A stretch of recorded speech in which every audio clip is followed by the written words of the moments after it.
Hello student, एक बार फिर से आपका स्वागत है मेरे यूट्यूब प्लेटफॉर्म पे और मेरा नाम है अंकित तिवारी। मेरे प्यारे बच्चों, आज हम एक बहुत ही बेहतरीन टॉपिक के बारे में बातचीत करने वाले हैं जो प्लांट फिजियोलॉजी से है। उसका नाम है रेस्पिरेशन इन प्लांट। मसला ये है कि आखिर रेस्पिरेशन होता क्या है। तो जैसा कि हम पढ़ते आ रहे हैं कि respiration is not like breathing. पहले तो ये हम जानते हैं, पहले से भी जानते हैं, एक बार रिकॉल भी कर देते हैं कि रेस्पिरेशन और ब्रीदिंग में बहुत डिफरेंस होता है। सांस लेना और सांस का छोड़ना या जो गैसेस एक्सचेंज है उसे हम ब्रीदिंग का नाम देते हैं। लेकिन अगर हम बात करते हैं रेस्पिरेशन की, तो रेस्पिरेशन एक ऐसी फेनोमेना होती है जिसमें हम अपने शरीर में हमारा जो सेल है, वहां जो भोजन पहुंचा है, वहां जो भोजन है, वहां उसको ऑक्सीडाइज करके उसमें से एनर्जी निकालते हैं। बचपन से हमें एक बात पढ़ाई जाती है कि रेस्पिरेशन एक कैटाबोलिक प्रोसेस है।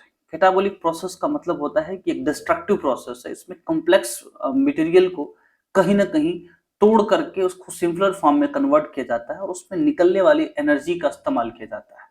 पर कहानी इससे थोड़ा सा ज्यादा कॉम्प्लिकेटेड है कि रेस्पिरेशन कैटाबोलिक के बजाय एनाबोलिक प्रोसेस भी होता है। ठीक है, कैटाबोलिक होता है, उसमें डिस्ट्रक्शन होता है, लेकिन कई बार रेस्पिरेटरी पाथवे में ऐसा भी होता है कि वहां फैटी एसिड और एमिनो एसिड का फॉर्मेशन हो जाता है। इसका मतलब कि जो रेस्पिरेटरी पाथवे चलेगी, जो हम पढ़ेंगे अभी, जो रेस्पिरेटरी पाथवे चलेगी उसमें कई बार ऐसा होता है कि अमीनो एसिड या फिर फैटी एसिड का फॉर्मेशन हो जाता है। इसलिए हम रेस्पिरेशन को क्या कहते हैं? एम्फीबोलिक पाथवे कहते हैं। हमने बोर्ड पे लिख रहा है कि रेस्पिरेशन में हुआ क्या है। रेस्पिरेशन में हम भोजन को तोड़ते हैं। बेटा, रेस्पिरेशन में जब भोजन को हम तोड़ते हैं तो उससे एनर्जी निकलती है। क्या एनर्जी ही एटीपी है? आंसर है नहीं। एनर्जी जो निकलती है उसको हम क्या करते हैं? उसको केमिकल बॉन्ड के फॉर्म में स्टोर करते हैं, and that is what, that is ATP. ठीक है। हमारे पास अगर मैं सोर्स ऑफ फूड की बात करूं, तो मेरे पास मेन जो सोर्स ऑफ फूड है जिसको हम बेसिकली रिस्पायर करेंगे, उसका नाम है कार्बोहाइड्रेट। उसके बाद क्या है? फैट। और सबसे खतरनाक है प्रोटीन। कई बार हम लोग जब तैयारी करते थे, अब पुराने सामान जो है आज से 10-12 साल पहले की बात करें, तो एक क्वेश्चन बड़ा ट्रेंड में चलता था कि what will be the order of utilisation of food in our body. तो सही ऑर्डर ये होता है कि पहले हम कार्बोहाइड्रेट का इस्तेमाल करते हैं, देन फैट का इस्तेमाल करते हैं, और जब फैट अल्टीमेटली इस्तेमाल हो जाता है तो हमारी बॉडी में प्रोटीन का इस्तेमाल होता है। मजेदार बात यह है कि जब प्रोटीन का इस्तेमाल होता है तो उसमें से पॉइजनस मटेरियल निकलता है, उसका नाम है अमोनिया। और अमोनिया हाईली टॉक्सिक होता है। जो वर्टिब्रेट्स होते हैं उनके अंदर कुछ व्यवस्था पाई जाती है जिसको जिसके चलते इसको लेस टॉक्सिक सिचुएशन में कन्वर्ट किया जाए। कुछ इनवर्टिब्रेट्स भी होते हैं जैसे कि इंसेक्ट्स हो गए, तो उनमें हाईली टॉक्सिक मटेरियल को लेस टॉक्सिक मटेरियल जैसे अमोनिया को यूरिया या यूरिक एसिड में कन्वर्ट किया जाता है। तो ये यहाँ घटना देखने को मिलती है। तो कार्बोहाइड्रेट जो है फर्स्टली यूज होता है, देन फैट यूज होता है, देन प्रोटीन होता है। रेस्पिरेशन में कार्बोहाइड्रेट और फैट का जब हम इस्तेमाल करते हैं तो उस समय इसको हम फ्लोटिंग रेस्पिरेशन कहते हैं, और जब हम प्रोटीन का इस्तेमाल करेंगे तो उसको हम प्रोटोप्लाज्मिक रेस्पिरेशन का नाम देते हैं। कुछ बातें एनसीईआरटी से हमने उठाया। लिखा है कि अनलाइक हायर एनिमल की जैसा नहीं, unlike higher animal into the plant do not have any breathing system. Plant के पास कोई ब्रीदिंग सिस्टम नहीं पाया जाता है। उसके पीछे कारण यह है कि प्लांट को बहुत ज्यादा एनर्जी की जरूरत नहीं पड़ती है। उसके पास सुपरफिशियल लेवल जो लेयर है उसी में लिविंग सेल पाई जाती है। अंदर वाला जो हिस्सा होता है वो तो डेड ही माना जाता है, डेड ही होता है। दूसरी बात यह है कि प्लांट के बॉडी में उतनी तेजी से मेटाबॉलिक एक्टिविटी नहीं चलती है क्योंकि वो लोकोमोशन नहीं करता है। तीसरी बात कि वो खाना खुद से बनाता है, और जो है उसकी जो सेल हैं उनके अंदर ही ऑक्सीजन भी बन जाता है। भाई दिन में तो फोटोसिंथेसिस होता है, तो फोटोसिंथेसिस के दौरान ऑक्सीजन तो बन ही जाता है। रात में जो होता है जो है ऑक्सीजन की जरूरत जो पड़ती है। दिन में तो उनकी बॉडी में ही ऑक्सीजन निकल रहा होता है फोटोसिंथेसिस के चलते। तो इस तरह से प्लांट को गैसेस एक्सचेंज का बहुत ज्यादा जरूरत नहीं पड़ता है, बहुत ज्यादा उनके पास सिस्टम नहीं पाया जाता है। लेकिन प्लांट के अंदर कुछ पोर पाए जाते हैं जैसे कि स्टोमेटा और लेंटिसेल, जिसके सहारे वो गैसेस एक्सचेंज करते हैं। पर एक कोई सिस्टम नहीं पाया जाता है जिस सिस्टम से क्या हो, एक पोर से इंटर करे और पूरी बॉडी में ट्रांसपोर्ट हो।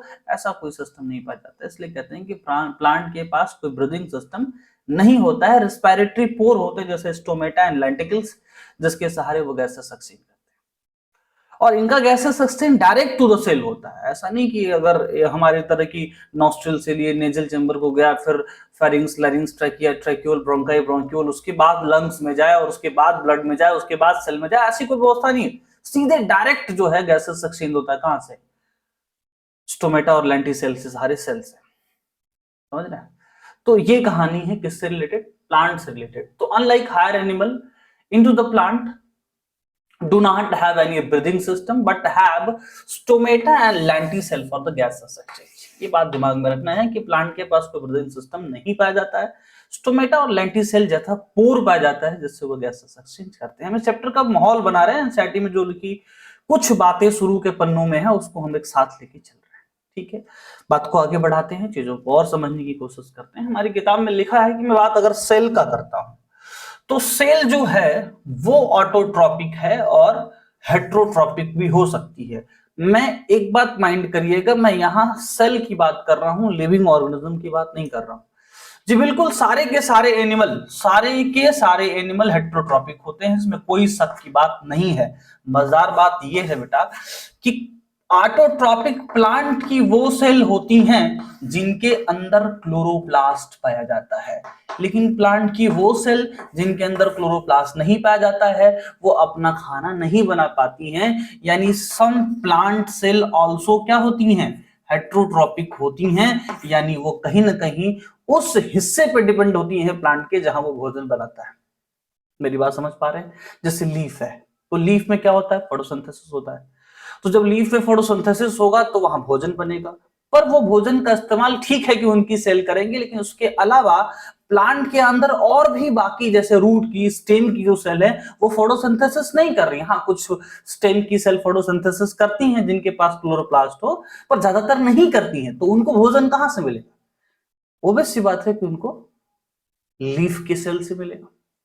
तो लीफ की सेल खाना बना रही है, उसके पास क्लोरोप्लास्ट है, तो वो ना ऑटोट्रॉपिक है जी। स्टेम और रूट का थोड़ी ना ऑटोट्रॉपिक है। इसलिए प्लांट की वो सेल जो किसी दूसरे सेल पर डिपेंडेंट है वो तो हेट्रोट्रॉपिक ही तो हुई। मेरी बात समझने की कोशिश करिएगा। प्लांट ऑटोट्रॉप है, पर प्लांट की सभी सेल ऑटोट्रॉप नहीं है। अगर कोई इंडिविजुअल अगर लिविंग ऑर्गेनिज्म की बात करता है तो ठीक है, प्लांट ऑटोट्रॉपिक है, लेकिन प्लांट की सारी सेल ऑटोट्रॉपिक नहीं है। सिर्फ वो सेल जिनके पास क्लोरोप्लास्ट है। ऑटोट्रॉपिक का मतलब खुद से खाना बना लेना, यहां बाकी सेल खाने पर डिपेंड कर रही है। मामला समझ आ रहा है? तो ये चीज ध्यान देना है, ठीक है?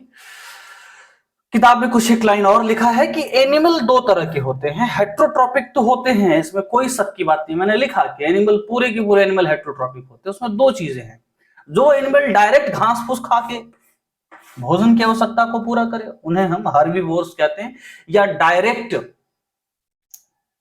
हेट्रोट्रॉप कहते हैं। लेकिन वो एनिमल जो क्या करे, जो एनिमल कहीं ना कहीं किसी दूसरे एनिमल के ऊपर भोजन के लिए डिपेंडेंट हो, जैसे कि कार्निवोर्स, वो इनडायरेक्ट हेट्रोट्रॉप कहलाते हैं। बात को थोड़ा आगे बढ़ाया जाए तो मैंने एक लाइन लिखी है, मैंने अभी जस्ट समझाया भी आपको कि only green part of the plant do photosynthesis found only on superficial layer, and inner part जो होता है प्लांट का वो डेड होता है। जो green part of the plant है वही फोटोसिंथेसिस करती है, बाकी जो अदर पार्ट है वो डिपेंड होता है कहां? इनके ऊपर, ठीक है? और अंदर वाला जो हिस्सा होता है प्लांट का वो डेड माना जाता है। कहानी क्लियर है? इतनी सारी भयावह बातें अगर आपको समझ में आई तो बात को और आगे बढ़ाते हैं। तो ये समझना है कि सेलुलर रेस्पिरेशन क्या होता है। बेटा सेलुलर रेस्पिरेशन में बेसिकली क्या होता है? हम भोजन को तोड़ते हैं, यानी कि ब्रेक डाउन ऑफ फूड होता है। सेलुलर रेस्पिरेशन में क्या होगा? ब्रेक डाउन ऑफ फूड होता है, और ब्रेक डाउन ऑफ फूड अगर होगा तो उसमें से एनर्जी निकलेगी। अब जो एनर्जी निकलती है क्या वही एटीपी है? जी नहीं। जो एनर्जी निकलती है उसको हम क्या करते हैं? किसी केमिकल एनर्जी के फॉर्म में या केमिकल एनर्जी के फॉर्म में, बॉन्ड के फॉर्म में उसको क्या करते हैं? स्टोर करते हैं। यानी हमारे पास एडीपी को जब इनऑर्गेनिक फॉस्फेट के साथ जोड़ते हैं तो एटीपी बन के तैयार होता है। और एडीपी या एटीपी क्या है? एक तरह का न्यूक्लियोटाइड है, आपको बायोमोलिक्यूल में हमने बता रखा है, ठीक है। तो जब ब्रेकडाउन ऑफ फूड होता है तो एनर्जी निकलती है, एनर्जी से क्या करेंगे हम एटीपी बनाएंगे। हमारी किताब में लिखा है कि एक्चुअली जो रिस्पायरेशन है एक ऐसी व्यवस्था है जिसमें हम करते क्या है, जिसमें हम कॉम्प्लेक्स कंपाउंड का क्या करते बेटा, जो कॉम्प्लेक्स कंपाउंड होते हैं उनके कार्बन कार्बन बॉन्ड को तोड़ते हैं। क्या करते हैं, उनके सीसी बॉन्ड को तोड़ते हैं। ऐसे कुछ क्वेश्चन आ सकते हैं। क्या करते हैं, उनके सीसी बॉन्ड को ब्रेक करते हैं। और ब्रेक करने का मतलब उनको ऑक्सीडाइज करते हैं, और ऑक्सीडाइज करने से जो उससे एनर्जी निकलती है उसी एनर्जी से हम क्या करते हैं, एटीपी बनाते हैं। ये ध्यान देने योग्य बात है। तो यहां से एक जो है रिजल्ट निकल के आता है कि सेलुलर रेस्पिरेशन क्या है, तो ब्रेकडाउन ऑफ फूड, जिससे क्या होगा, एनर्जी निकलेगी। जो एनर्जी निकलेगा उससे हम क्या करेंगे, उसको केमिकल बॉन्ड के फॉर्म में अपनी बॉडी में रखेंगे, जिसको एटीपी कहेंगे। ATP is a what, currency of energy, जिसका इस्तेमाल हम या प्लांट क्या करेंगे, और एक्टिविटी को परफॉर्म करने में करेंगे। मजेदार बात यह है कि जैसे हमारी जिंदगी में पैसे का रोल है ना, कोई सामान खरीदने जाना होता है तो क्या करते हैं, पैसा देते हैं तो उससे हमको सामान मिलता है। और वो पैसा कहां से पाते हैं, कहीं ना कहीं काम करते हैं, कहीं ना कहीं एनर्जी खर्च करते हैं तो वो पैसा मिलता है। यानी पैसा क्या है कि एनर्जी का फॉर्म ही तो है। वैसे ही प्लांट भी जो एनर्जी निकाल रहा है उसको एटीपी की फॉर्म में स्टोर कर लेता है। अब जैसे जैसे शरीर को जरूरत पड़ती है, जैसे जैसे प्लांट सेल को जरूरत पड़ती है, वैसे उसको यूटिलाइज करता है, जो भी मेटाबॉलिक एक्टिविटी होती है। ठीक है, तो ये कहानी है। एनसीईआरटी में कुछ लाइनें लिखी हैं, हो सकता है सीधे सीधे लाइनें स्टेटमेंट बेस्ड क्वेश्चन बना के पूछ ले, तो क्या करेंगे, तो उस समय ध्यान देना है बेटा कि रेस्पिरेशन एक ऐसी व्यवस्था है जिसमें कॉम्प्लेक्स कंपाउंड जैसे कार्बोहाइड्रेट, प्रोटीन, फैट, बोर्ड पे मेंशन है, उसमें कार्बन कार्बन बॉन्ड को तोड़ते हैं और उसके ऑक्सीडेशन से जो एनर्जी निकलती है उससे क्या करते हैं, हम एटीपी बनाते हैं। कहानी क्लियर है। एक बात और ध्यान देने वाली बात है कि देखिए, अगर हम किसी चीज का कंबशन करते हैं तो एक साथ ढेर सारा एनर्जी निकल जाता है। ऐसा रिस्पायरेशन में नहीं होता है। रिस्पायरेशन में यानी अगर हम किसी सबस्ट्रेट को तोड़ते हैं तो रिस्पायरेशन में जो निकलती एनर्जी है, जो एनर्जी निकलती है वो एक स्टेप पे नहीं निकलती, मतलब कई सारे छोटे छोटे स्टेप पे वो निकलती है। यानी कि the energy release during the respiration, the energy release during the respiration, during respiration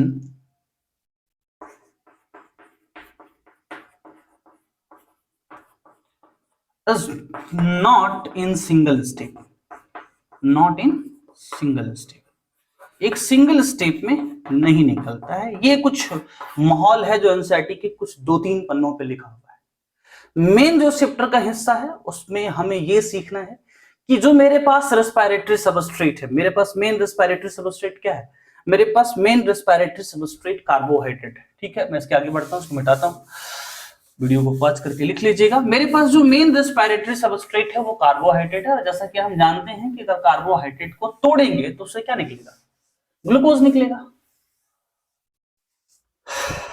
NCERT ने लिखा कि देखिए भैया, आपके पास जो रेस्पिरेटरी सबस्ट्रेट है वो क्या है, आपके पास रेस्पिरेटरी सबस्ट्रेट जो है वो बेसिकली, अगर मैं कार्बोहाइड्रेट की बात करूं तो कार्बोहाइड्रेट अगर ब्रेक होता है तो मान लीजिए सुक्रोज बनाता है, और अगर सुक्रोज टूटता है तो क्या करेगा, ग्लूकोज और फ्रक्टोज बनाएगा। क्या करेगा, ग्लूकोज और फ्रक्टोज बनाएगा।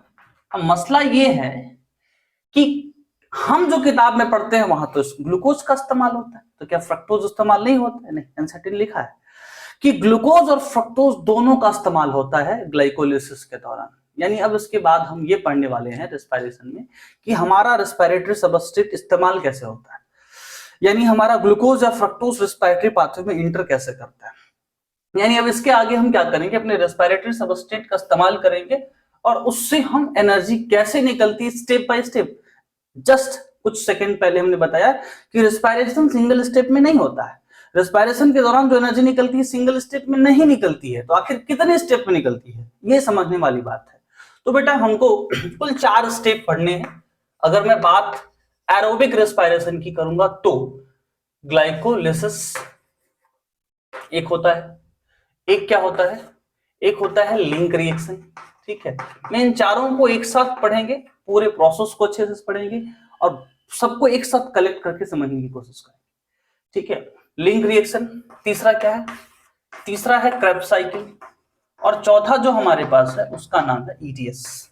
ये चार चीजों चलने के बाद एरोबिक रेस्पिरेशन के दौरान एनर्जी निकलेगी। लेकिन हमें ये समझना है कि आखिर रेस्पिरेशन होता कितने तरीके का है। तो हम पढ़ते आ रहे हैं कि रेस्पिरेशन दो तरह का होगा। एक क्या होगा, एक तो होगा एनारोबिक, जिसमें ऑक्सीजन का इस्तेमाल नहीं होगा। हमारी किताब में एनारोबिक ना कह करके फर्मेंटेशन का जिक्र किया है।